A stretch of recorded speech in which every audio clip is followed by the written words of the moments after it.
제 생각에 우리가 이 세상에 살면서 지금은 아직은 그 죄의 모습으로 불완전한 세상에 살고 있잖아요. 그리고 우리가 지금 사단의 영향권 아래 지금 아직은 살고 있는데, 이 세상에서 가장 크게 지금 우리가 신앙생활을 한다, 믿음 생활을 한다 하면서 가장 크게 말하자면 속임을 당하고 있는 부분이 구원에 있어서 내 파트가, 내가 해야 할 일이 무언가가 있다는 그런 속임수? 그래서 내가 무언가 구원을 위하여, 나의 구원을 위하여 무언가 해야 한다는 그 부분이 가장 크게 우리가 속임을 당하고 있는 부분이 아닌가, 저는 그런 생각을 창세기 38장을 읽으면서 하게 됐거든요. 창세기 38장에는 37장에 야곱의 아들 요셉이 팔려가는 그 장면이 있어요. 그러고 그 애굽으로 팔려갔을 때의 이야기가 39장에 나와요. 그런데 38장에 어찌 보면 뜬금없을 수도 있는 그 유다와 다말의 이야기가 나옵니다. 유다는 야곱의 넷째 아들이죠. 그 당시의 풍습으로는 이렇게 형이 죽으면 그 남동생을 또 그 형수에게 주고 이렇게 해가지고 그 형의 씨가 계속 이어지게끔 그렇게 하는 그런 게 있었는데, 유다에게 먼저는 이제 가나안 여자에게 그렇게 내려가서 그 사람을, 가나안 여자를 만나면 안 되는데 어쨌든 가나안 여자를 만나요. 가나안 여자를 만나서 아내를 취해가지고, 왜냐면 가나안 여자는 그 요셉, 아까 야곱의 아버지가 이삭도 그 에서가 그렇게 했을 때 대단히 싫다고 이렇게 하고, 그리고 이제 그렇게 가나안 여자를 안 만나게끔 하려고 했던 그 이유가 가장 크게 이제 리브가가 야곱을 설득해서 이 라반의 집으로 피난하게 하는 그런 이유였거든요. 가장 큰. 그래서 그만큼 야곱 이삭으로서는 이제 다른 가나안 여자를 만나서 이렇게 통혼하고 하는 것을 되게 싫어했는데, 유다가 그런 일을 했단 말이죠. 어쨌든 그것부터 이렇게 좀 별로 이렇게 성경에 기록될 만한, 아니면은 별로 이렇게 바람직하지 못한 그런 일들이 기록이 시작되는데 38장이에요. 그런데 이제 그 유다가 그 가나안 여자를 만나서 결혼해서 새 아들이 있는데, 첫 번째 아들에게 이제 그 다말이라는 와이프를 얻어줬는데, 그 큰아들이 범죄함으로 인해서 죽임을 당하죠. 그리고 또 둘째 아들도 그렇게 되고, 그런데 셋째 아들 주기에는 아직 조금 이제 또 죽을지도 모른다는 그 생각 때문에 이제는 그냥 가라고, 다말 보고 이제 친정에 가라고 했어요. 그랬는데 이제 그 다말이 자기가 이제 좀 셋째 아들이 셋째 자기 남편의 그 동생이 큰 거 같은데, 유다 그 시아버지가 줄 생각도 안 하고 이렇게 하는 그런 것을 봐서, 그리고 이제 다말은 이 계통을 이어야겠다 하는 그런 생각으로 꾀를 내고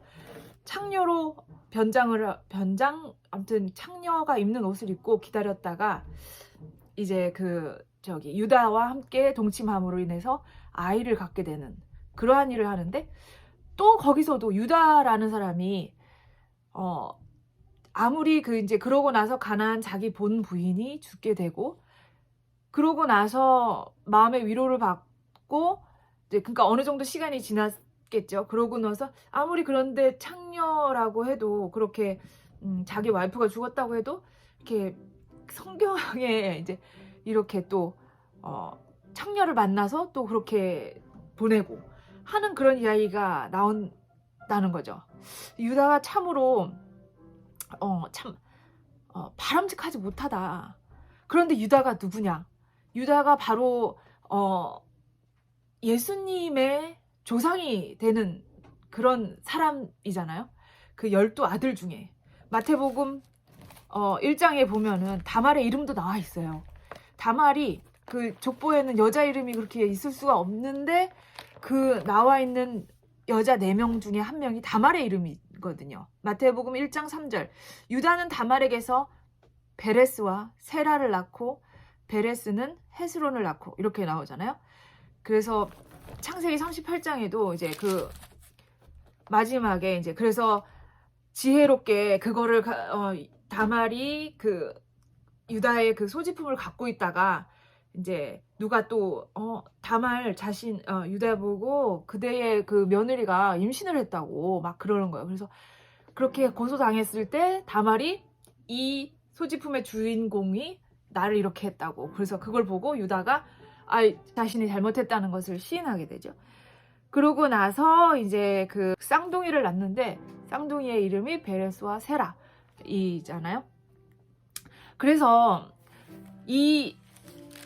제가 아까 말했듯이 그 뜬금없이 유다와 다말의 이야기가 나온단 말이에요. 그러고 나서 이렇게 정말 하지 말라는 짓을 하는, 별로 보기에는 바람직하지 않은 그러한 일들이 적혀 있는데, 뭐 가난한 여자를 취한다든지 창녀를 이렇게 상관한다든지 하는 그러한 일이 있는데도 이 유다는 마태복음 1장에 보면은 유다의, 아니 그 예수님의, 우리 메시아의 조상이 된다는 말이에요.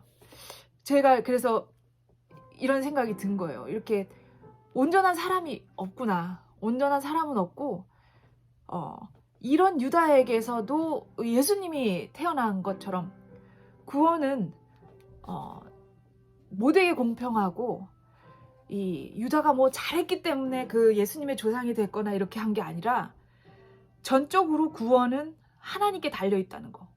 그래서 우리가 계속해서 속임 당하는 그것,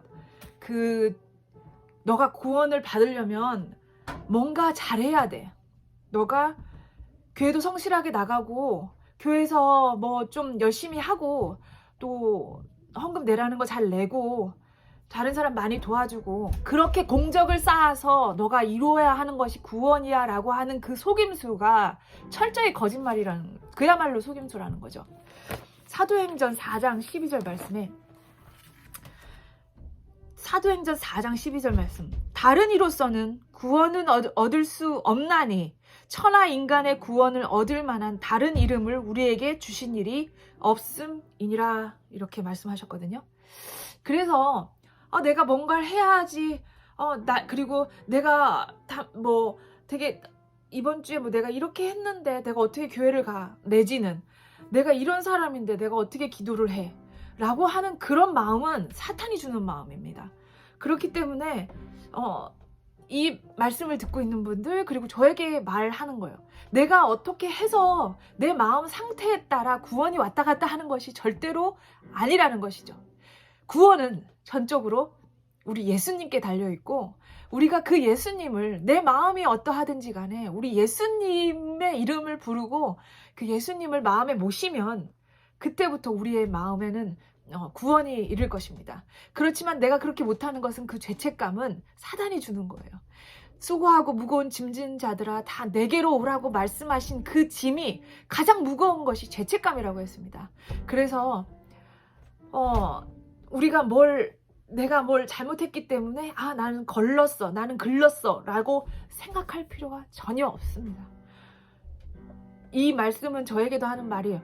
내가 어떻게 해서 구원을 받고 못 받고, 그리고 내가 이 정도 했으니까 나는 구원을 받을 수 있어, 나는 당당히 하나님의 은혜를 요구할 수 있어 라고 말할 수도 없는 것이에요. 그것은 전적으로 하나님의, 정말 하나님 편에서 하나님께서 거저주시는 그러한 은혜인 것이죠.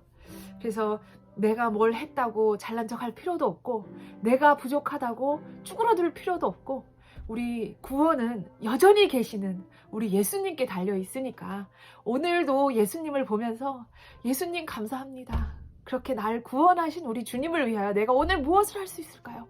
그런 마음으로 오늘을 살면 좋겠고, 내가 아무 자격이 없지만 그렇게 하나님은 나를 사랑하셔서 그렇게 구원을 주시는, 내가 아무리 악할지라도 구원해 주시는 우리 예수님 감사드리면서 오늘을 살기를 원합니다.